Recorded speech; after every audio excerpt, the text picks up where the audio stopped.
Bueno, buenas noches para todos. En el día de hoy vamos a estar presentando la sesión científica de la Sociedad de Cirugía número 11 del año en curso y corresponden a trabajos de la Clínica Quirúrgica 3. En el día de hoy van a ser 3 trabajos. El primero, un video, y los otros 2 presentaciones de casuísticas sobre el tema. El primer trabajo se titula Bypass gástrico en pacientes con hernia ventral gigante y corresponde a los doctores Mauro Perdomo, Martín Bentancor, Jimena Garmendia, Pablo Balsan Giacomo y el profesor Daniel González. Mauro, buenas tardes. Buenas noches, bienvenido. Muchas gracias, Cecilia. Bueno, bien. Mi nombre es Mauro Perdomo, yo soy asistente de la Clínica Quirúrgica 3. Vamos a dar inicio a la sesión de hoy con este video que es Bypass gástrico en paciente con hernia ventral gigante, de los autores que allí pueden ver en pantalla. Estamos presentando el caso de una paciente de sexo femenino de 48 años, asmática con nefrolitiasis, que tuvo una cirugía en la infancia por una atresia esofágica que requirió una gastrostomía a permanencia para alimentación hasta la adolescencia, que a su vez fue colecistectomizada hace 20 años y apendicectomizada hace 10 por vía laparotómica, que consultó en nuestra policlínica de cirugía de la obesidad por obesidad mórbida con un índice de masa de 51, asociando este gran defecto parietal que vemos en la imagen, y a su vez tenía sintomatología compatible con una enfermedad por reflujo gastroesofágico. En la valoración preoperatoria se pudo constatar una esofagitis severa, secundaria a esta patología, y a su vez ver que asociaba una hernia hiatal de aproximadamente 3 centímetros.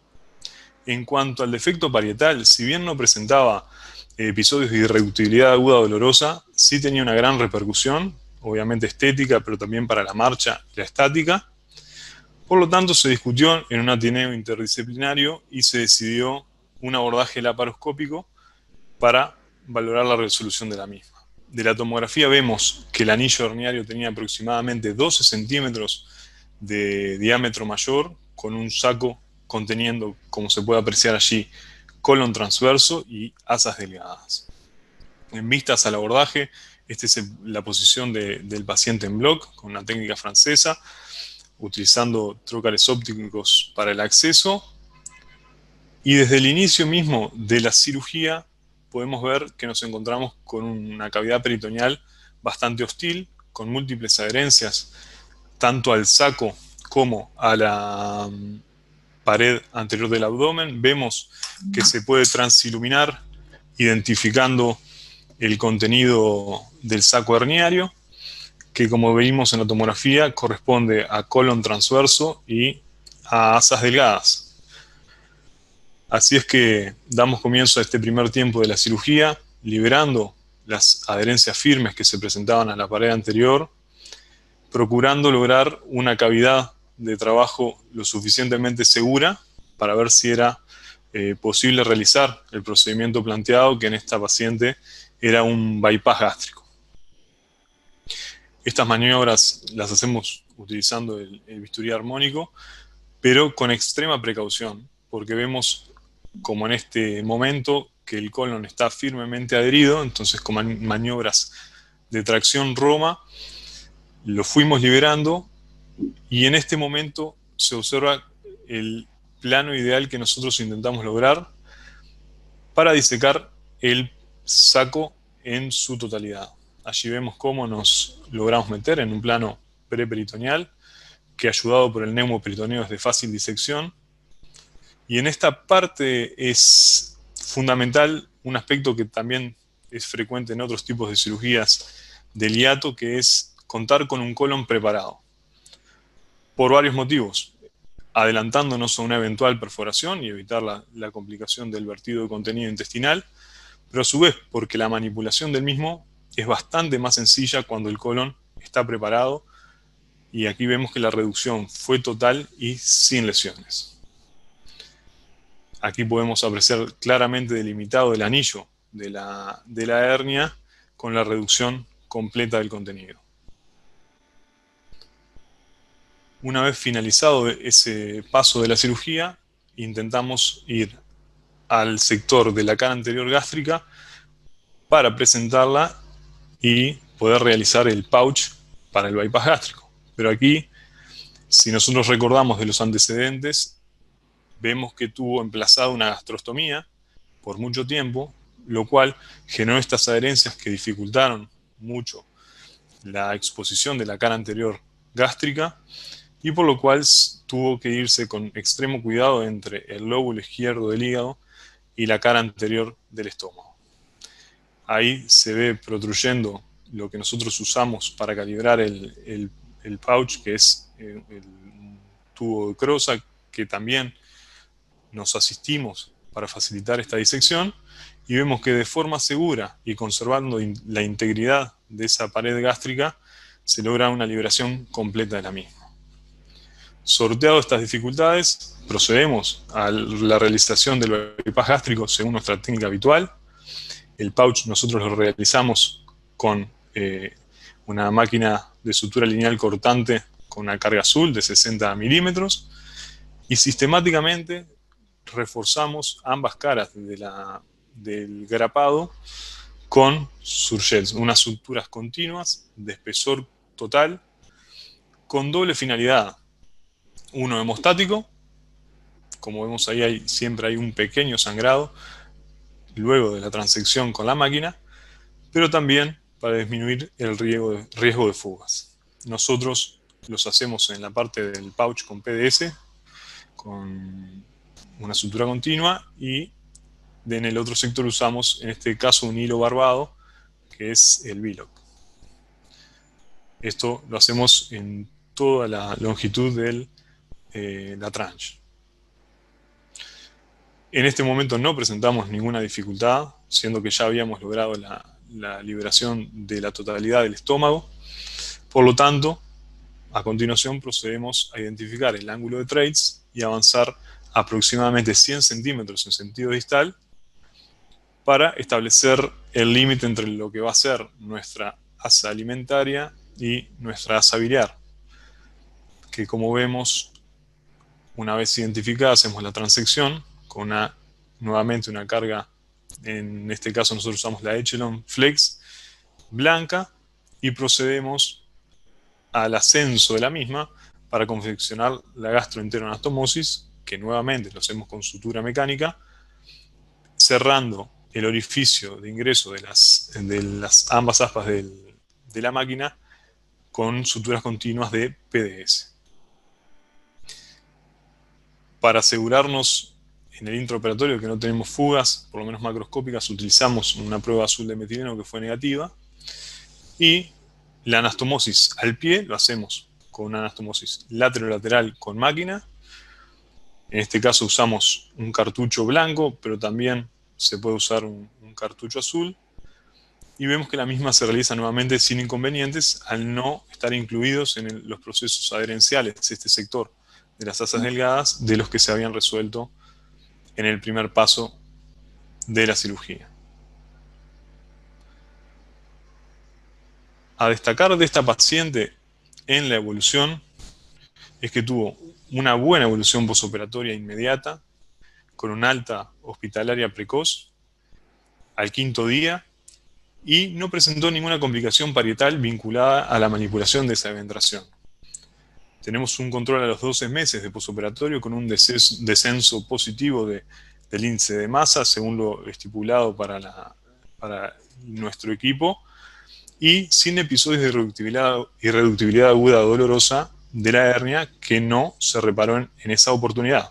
Entonces, a modo de discusión, nosotros vemos que las hernias son más frecuentes en los pacientes obesos, y es justamente en ellos que se asocian más complicaciones y peores resultados terapéuticos, por lo cual estamos convencidos que requieren un abordaje multidisciplinario y eventualmente cirugías regladas en varios tiempos. El tratamiento en la bibliografía no está totalmente definido y se dice que debe ajustarse a cada paciente.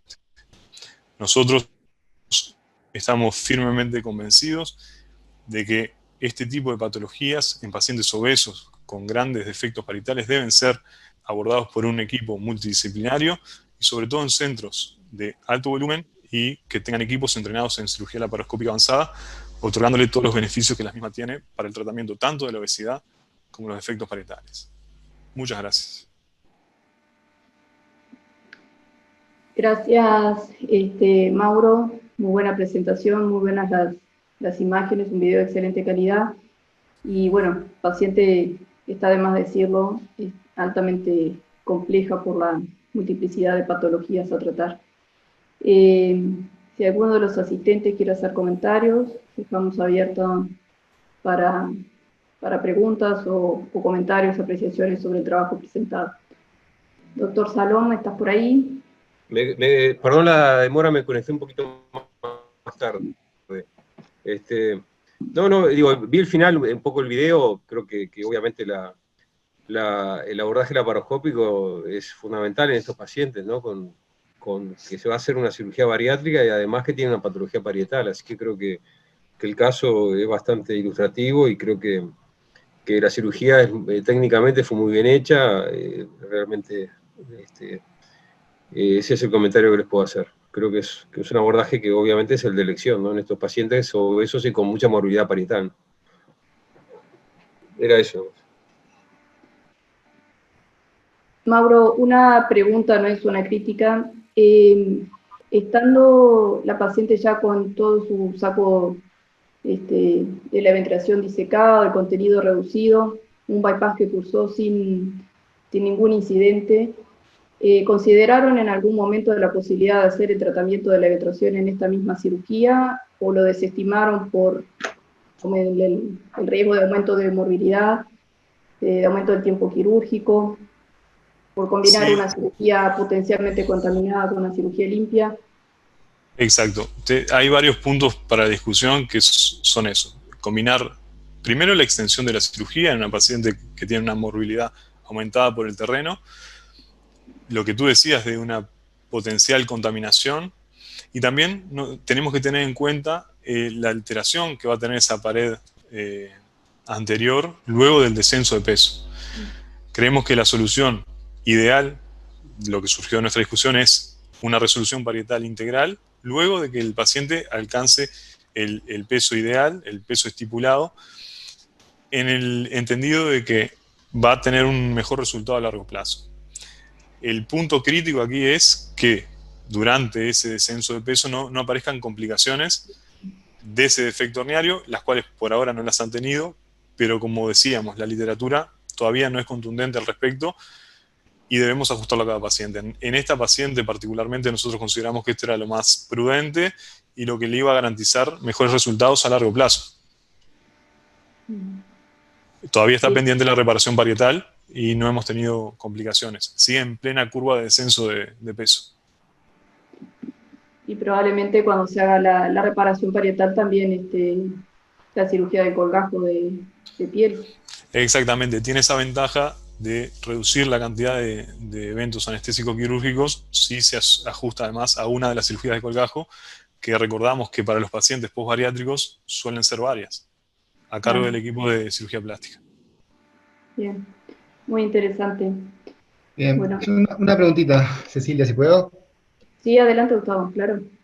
Bueno, primero lo felicito, porque en realidad transmite volumen el caso este. O sea, es un caso donde se hace un procedimiento estándar en un paciente que no es estándar. Es un paciente que tiene complejidades para una técnica que puede ser mucho más fácil en un paciente de origen de cirugía.